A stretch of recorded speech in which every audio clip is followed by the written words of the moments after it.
সমাধান চাও যদি জীবনে মরণে ফিরে যাও, খুঁজে নাও চোখ রাখো কোরআনে। সমাধান চাও যদি জীবনে মরণে ফিরে যাও, খুঁজে নাও চোখ রাখো কোরআনে। আলহামদুলিল্লাহ বলে।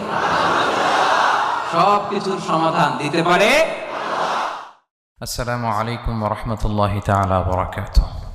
نحمده ونصلي على رسوله الكريم. أما بعد فأعوذ بالله من الشيطان الرجيم. بسم الله الرحمن الرحيم. نحن نقص عليك أحسن القصص بما أوحينا إليك هذا القرآن وإن كنت من قبله لمن الغافلين. صدق الله العظيم. رب اشرح لي صدري ويسر لي أمري واحلل عقدة من لساني يفقه قولي. আল্লাহ রাব্বুল ইজ্জা ওয়াল জালালের দরবারে শুকরিয়া জ্ঞাপন করছি যে আল্লাহ তাআলা আজকে আমাদেরকে মালয়েশিয়ার রাজধানী কুয়ালালামপুরের হোটেল